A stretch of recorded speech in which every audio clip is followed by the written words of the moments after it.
बंगाल को देश से काटने की रची जा रही बड़ी साजिश। ममता बनर्जी बंगाल का हाल बांग्लादेश जैसा करना चाहती।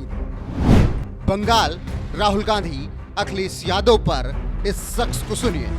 नमस्कार, मैं हूं आपके साथ रोहित और इस वक्त मैं दिल्ली में मौजूद हूं। अब दिल्ली में मौजूद हूं तो देश की राजधानी से देश की तमाम राजनीतिक गतिविधियों पर चर्चा होगी।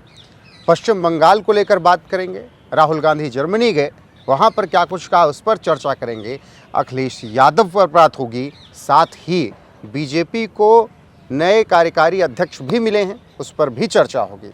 मेरे साथ इस वक्त युवा चेतना के राष्ट्रीय संयोजक रोहित कुमार सिंह मौजूद हैं। बहुत बहुत स्वागत है रोहित जी आपका। धन्यवाद पांडे जी। सबसे पहले दिल्ली में बैठकर जर्मनी चलते हैं।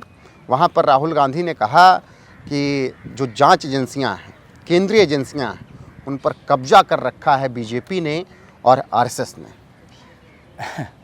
Rahul ji east India company के रिप्रेजेंटेटिव फैमिली के बहादुर शाह जफर, युवराज और वंशवादी राजनीति के संरक्षक हैं। भारत महतारी की प्रतिष्ठा के संदर्भ में गलत बयानबाजी उनको विदेश की भूमि पर जाकर करने में बड़ा मज़ा आता है। जर्मनी जाते हैं, BMW की बाइक चलाते हैं, लेकिन देश के अंदर गरीब, वंचित, पिछड़ा, दलित, अत्यंत पिछड़ा, आदिवासी, वनवासी और समाज के अंतिम व्यक्ति के घर में साइकिल कैसे होगी, इसकी भी चिंता राहुल गांधी जी को नहीं रहती है। Rahul ji part time politician हैं। पार्लियामेंट के सेशन में पार्लियामेंट से गायब रहते हैं। पार्लियामेंट में जनवादी विषयों पर बात नहीं करते हैं, जन सरोकार नीतियों पर चर्चा नहीं करते हैं और BMW के शोरूम में जाकर जर्मनी में भारत की स्थितियों के बारे में विवेचना करते हैं। आज पूरी दुनिया भारत महतारी के गणनायक आदरणीय प्रधानमंत्री नरेंद्र मोदी जी के नेतृत्व में चलने को आतुर है और राहुल जी देश के प्रधानमंत्री जी के संदर्भ में, देश की नीतियों के संदर्भ में गलत और हल्की बयानबाजी विदेश की धरती पर करते हैं। राहुल गांधी एक्सपोज हो चुके हैं।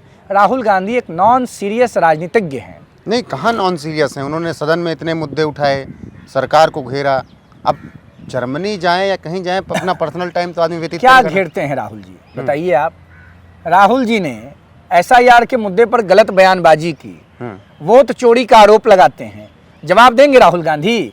1971 में इनकी ब्रह्मलीन दादी, भारत की पूर्व प्रधानमंत्री स्वर्गीय इंदिरा गांधी जी ने सबसे पहले वोट चोरी की। वोट चोरी करके MP बनी, प्रधानमंत्री बनी। जब माननीय न्यायपालिका में मामला गया और माननीय न्यायपालिका ने उनके खिलाफ डिसीजन दिया तो घबराई हुई, बिलबिलाई हुई, तमतमाई हुई। स्वर्गीय इंदिरा गांधी ने देश में इमरजेंसी लगा दिया। चले हैं राहुल गांधी मुद्दों पर बात करने। 10 साल केंद्र में सरकार राहुल गांधी के संरक्षण में चला। भाई मनमोहन सिंह जी तो कठपुतला थे ना, राहुल गांधी जी और उनके परिवार के। देश के गरीबों के लिए, नौजवानों के लिए, पिछड़ों के लिए, दलितों के लिए, वंचितों के लिए, वनवासियों के लिए, आदिवासियों के लिए, समाज के अंतिम व्यक्ति के लिए राहुल जी ने क्या किया? तो आप लोग चाहते हैं वो दिल्ली और रायबरेली रहें, बस कहीं और ना जाएं? हम क्यों चाहेंगे? हमारी बात क्यों राहुल जी मानेंगे? राहुल जी अपने कार्यकर्ताओं की बात नहीं मान रहे हैं। राहुल जी के दल में लोकतंत्र है क्या? पूज्य बाबा साहब अंबेडकर जी के सपनों के भारत को साकार न हो पाए, इसके लिए हर संभव प्रयास कांग्रेस और राहुल जी कर रहे हैं। लेकिन कांग्रेस और राहुल गांधी तो यही कह रहे हैं कि लोकतंत्र तो कांग्रेस में ही है, क्योंकि कांग्रेस में वोटिंग हुई तब अध्यक्ष चुना गया। नितिन नवीन जी को ले आए, बैठा दिया, यहाँ तो वोटिंग हुई ही नहीं। सुनिए, नितिन नवीन जी बिहार के धरती पुत्र हैं, 5 बार के विधायक हैं, कई बार के कैबिनेट मंत्री हैं, संघर्ष की उपज हैं, विनम्रता, सौम्यता, समन्वय, सहजता, समरसता, सरसता के प्रतीक हैं नितिन नवीन जी। और राहुल गांधी जी घमंड के चरमोत्कर्ष पर बैठे हुए एक बिगड़ैल राजकुमार हैं। राहुल गांधी जी क्या तुलना करेंगे नितिन नवीन जी से? नितिन नवीन जी नेता हैं, राहुल गांधी जी बेटा हैं। नेता और बेटा में अंतर होता है। नेता गरीब का बेटा होता है और राहुल गांधी जो बेटा हैं वो राजा के बेटा हैं। ये अंतर है राहुल गांधी में और नितिन नवीन जी में। ये देश के नौजवान समझ रहे हैं। नहीं, राहुल के एक साथी हैं उत्तर प्रदेश में भी, अखिलेश यादव। अभी हाल फिलहाल में कोडिन को लेकर उन्होंने तमाम आरोप लगाए योगी सरकार पर। फिर CM योगी आदित्यनाथ ने जवाब दिया सदन में। अब एक्सपोज ये किया जा रहा है बीजेपी की तरफ से कि कोडिन वाले जो आरोपी हैं, अपराधी हैं, वो सपा से जुड़े हुए हैं। गलत क्या है? उत्तर प्रदेश के लोकप्रिय मुख्यमंत्री आदरणीय महंत योगी आदित्यनाथ जी ने विधानसभा के फ्लोर पर सारी बातों को स्पष्टता के साथ बता दिया है। समाजवादी पार्टी के लोग उस सिंडिकेट में शामिल हैं। तमिलनाडु से तार जुड़ रहे हैं, तमिलनाडु में स्टालिन साहब की सरकार है, अखिलेश जी उनके मित्र हैं। ये सब देश विरोधी लोग एक हैं। आदरणीय अखिलेश यादव जी को स्पष्टीकरण देना होगा, क्यों उत्तर प्रदेश के, मध्य प्रदेश के, देश के नौजवानों बच्चों के भविष्य के साथ अखिलेश जी के समर्थकों ने इतना बड़ा भ्रमजाल फैलाया। सिरप के माध्यम से क्यों बच्चों के जीवन के साथ खेला गया, जवाब देना होगा अखिलेश जी। लेकिन अखिलेश जी सत्ता में आने के लिए प्रपंच कर रहे हैं, झूठ बोल रहे हैं, ये गलत है। वही बात तो सीएम योगी आदित्यनाथ ने भी गलत थोड़े बोला है बाबा ने। ये शब्दावली योगी जी ने, आदरणीय योगी जी ने बिल्कुल गलत नहीं बोला है। योगी जी ने बिल्कुल सही कहा है। क्या कहेंगे? नमूना नहीं कहेंगे तो क्या कहेंगे? राहुल गांधी नमूना नहीं है। क्या है राहुल गांधी? लोकतंत्र के हत्यारे हैं राहुल गांधी, संविधान को कुचलना चाहते हैं राहुल गांधी। और अखिलेश यादव जी राहुल जी के साथ सांठ गांठ करके उत्तर प्रदेश को डिस्टर्ब करना चाहते हैं, नेपाल बनाना चाहते हैं, बांग्लादेश पाकिस्तान बनाना चाहते हैं। नहीं बनेगा उत्तर प्रदेश नेपाल और पाकिस्तान। देश के प्रधानमंत्री हैं माननीय मोदी जी, उत्तर प्रदेश के मुख्यमंत्री हैं माननीय योगी जी। कभी अखिलेश यादव जी का सपना नेपाल बनाने का, बांग्लादेश बनाने का, पाकिस्तान बनाने का यूपी में और भारत में साकार नहीं होगा। नहीं तो अखिलेश यादव ने भी कहा कि मुझे आज पता चला कि दिल्ली और लखनऊ की लड़ाई इतनी बढ़ गई कि योगी जी को ये कहना पड़ा। उन्होंने अखिलेश तो जी मामला पहले बदल अपने दिया। घर की लड़ाई ठीक करे ना।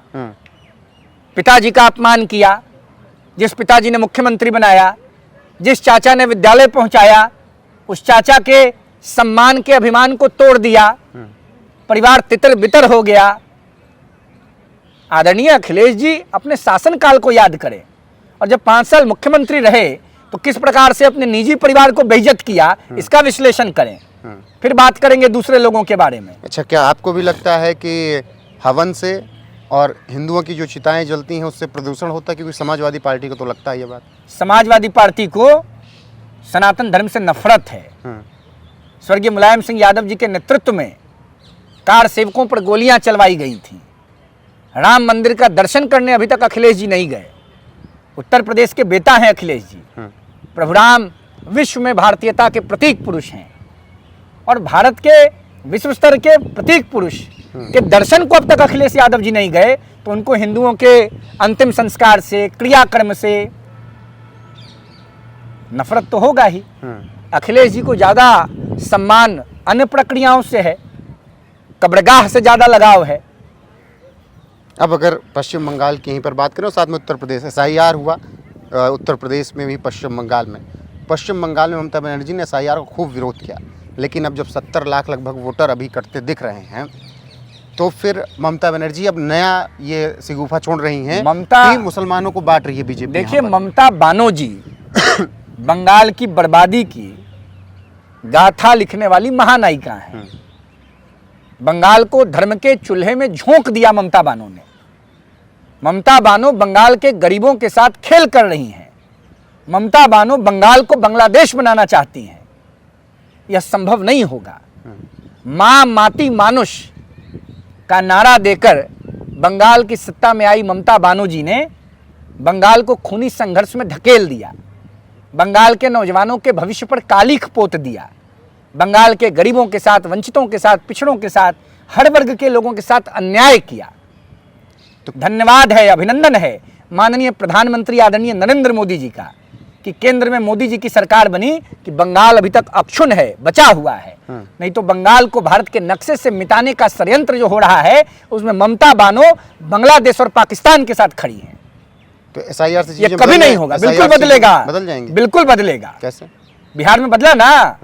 बिहार में SIR की प्रक्रिया हुई, माननीय सुप्रीम कोर्ट ने भी देखा, कहीं कोई प्रॉब्लम आया? बंगाल में और यूपी में इसलिए प्रॉब्लम आ रहा है क्योंकि ममता बानर्जी को बंगाल में अपनी सरकार जाती दिख रही है और उत्तर प्रदेश में सरकार समाजवादी पार्टी की नहीं आ रही है। ये अखिलेश जी को पता है, इसलिए दोनों घबराए हुए हैं। आपने बंगाल को बांग्लादेश बनाने की बात कही। बांग्लादेश में जो कुछ हो रहा है, आपने देखा दीपचंद के साथ जो कुछ भी हुआ, वो तस्वीरें क्या भारत को भी डरा रही हैं? और भारत सरकार क्यों कुछ ऐसा एक्शन नहीं ले रही है? भारत सरकार डिप्लोमेटिकली बांग्लादेश पर दबाव बना रही है। भारत सरकार के दबाव के कारण ही बांग्लादेश में स्थितियां कंट्रोल में हैं।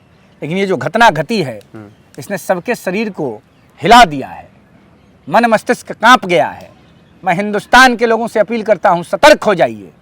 देश के जननायक प्रधानमंत्री माननीय मोदी जी के साथ चट्टानी एकता के साथ खड़े रहिए, नहीं तो कांग्रेस के नेतृत्व में, समाजवादी पार्टी के नेतृत्व में, राष्ट्रीय जनता दल के नेतृत्व में भारत भी बांग्लादेश बन जाए, यही प्रयास हो रहा है। आप ये कह रहे हैं कि अगर ये लोग आए कांग्रेस, बिल्कुल राहुल गांधी बांग्लादेश वाला हाल भारत का होगा। बिल्कुल ये हम होने नहीं देंगे और निश्चित बांग्लादेश में जो हो रहा है उसका करारा जवाब बांग्लादेश में लोगों को मिलेगा। चिंता मत कीजिए, प्रधानमंत्री जी निश्चित रूप से कोई ना कोई निर्णय लेंगे, हमें विश्वास है अपने प्रधानमंत्री। भारत में भी प्रयास किया जा रहा है, बाबरी मस्जिद की नींव रख दी गई मुर्शिदाबाद की। बाबरी मस्जिद बनेगा भारत में, गिर नहीं गया उत्तर प्रदेश में जो बना था, तो बंगाल में तो नींव रख उठी। अरे नहीं बनेगा जी, सब ममता बानो करवा रही हैं। ममता बानो के लेफ्टिनेंट मदन मित्रा क्या बोल रहे हैं, नहीं सुन रहे हैं? भगवान श्री राम, मर्यादा पुरुषोत्तम श्री रामचंद्र जी के बारे में क्या किया ममता बानो ने? होश ठंडा कर देगी बंगाल की जनता, चिंता मत कीजिए। 2026 में ममता बानो के तृणमूल कांग्रेस के सरकार के पापों का पिंडदान बंगाल की जनता गंगा सागर में करने जा रही है। कैसे संभव होगा? कैसे बिहार में संभव हुआ? पटना के बांस घाट पर लालू यादव के पापों का पिंडदान बिहार की जनता ने कर दिया। ठीक उसी प्रकार गंगा सागर में ममता बनर्जी के कुशासन का, अत्याचार का, अन्याय का, असहिष्णुता का पिंडदान बंगाल की जनता 2026 में करेगी गंगा सागर में। आप कह रहे हैं बिहार में कर दिया, लेकिन तेजस्वी अभी भी पूरे दम के साथ कह रहे हैं कि अगला लड़ाई। कहाँ है बबुआ तेजस्वी? बिहार की जनता ने ऐसा प्रसाद दिया कि अता पता लापता हो गए, पते नहीं है कि कौन खोभार में जाकर के छिपल है तेजस्वी यादव। खोभार समझते हैं? हमारे यहाँ सुअर जो है खोभार में जाके छिप जाती है, समझ गए? कौन खोभार में छिपल है तेजस्वी? टार्च लेकर लालू यादव खोजवा रहे हैं, लालटेन लेकर खोजवा रहे हैं, और तेजस्वी यादव कोना खोभार में छिपल हैं ये पते नहीं चल रहा है। अता पता लापता है तेजस्वी। तो यही हाल बंगाल में भी, यही हाल बंगाल में आदरणीय ममता जी का होगा, यही हाल उत्तर प्रदेश में आदरणीय अखिलेश जी का होगा, यही हाल आने वाले समय में तमिलनाडु में स्टालिन जी का होगा। तमिलनाडु पे आते हैं, लेकिन वही है कि सब कह रहे हैं कि हुमायूं कबीर तो बीजेपी का आदमी है भाई, वो हुमायूं कबीर जो हैं बाबर के आदमी हैं, अब बाबर के रिप्रेजेंटेटिव ममता बनर्जी हैं। कन्फ्यूजन, डाइल्यूजन, इल्यूजन में मत रहिए। एकदम बंगाल की जनता तैयार हो गई है, काली मैया खप्पड़ लेके नृत्य करेंगी, अन्याय अत्याचार का वध होगा, लोकतंत्र जीतेगा, पूज्य बाबा साहब अंबेडकर जी के संविधान के अधिकारों की विजय होगी। बंगाल में बंगाल की जनता को विजयश्री प्राप्त होगी। अत्याचार, अनाचार, पापाचार, कदाचार, भ्रष्टाचार से बंगाल को मुक्ति मिलेगी 100%। हाथ मिला लीजिए, बता देता हूं आपको। लेकिन 2026 में तृणमूल कांग्रेस के पापों का पिंडदान बंगाल की जनता गंगा सागर में करेगी। हाथ मिलाइए। कहे थे ना कि बिहार में तेजस्वी यादव का घमंड हारेगा, कहे थे कि नहीं कहे थे? लेकिन क्या घुसपैठियों की समस्या ऐसे ही रहेगी? समाधान होगा मोदी जी के नेतृत्व में, प्रधानमंत्री जी के नेतृत्व में समाधान होगा। तमिलनाडु में तो नहीं आएगी ना, लेकिन कौन? बीजेपी। तमिलनाडु में स्टालिन जाएंगे, समझ गए? क्या होगा? डीएमके जाएगा, डीएमके के पापों का अवंत होने जा रहा है। कौन? अन्नामलाई करेंगे या विजय थालापति? अरे भाई, भगवान राम करेंगे, भगवान शंकर करेंगे, माता कामाक्षी करेंगी, माता मीनाक्षी करेंगी। रामेश्वरम में भगवान शंकर बैठे हैं, जहां से प्रभु राम रावण का वध करने लंका गए थे, पुल बांध दिया था। प्रधानमंत्री मोदी जी अवतारी महापुरुष हैं। प्रधानमंत्री जी के नेतृत्व में देश में जो असुरी शक्तियां हैं, जो रावण हैं, उनका संहार पूज्य बाबा साहब अंबेडकर जी के दिए हुए संवैधानिक अधिकार राइट टू वोट के माध्यम से देश और प्रदेशों की जनता करने जा रही है। बहुत बहुत शुक्रिया आपका। बहुत धन्यवाद, अभिनंदन आपका। बहुत बहुत शुक्रिया। बाकी आप लोगों की इस बातचीत पर क्या राय है कमेंट सेक्शन में जरूर बताइएगा। बने रहिएगा हमारे साथ लगातार। नमस्कार।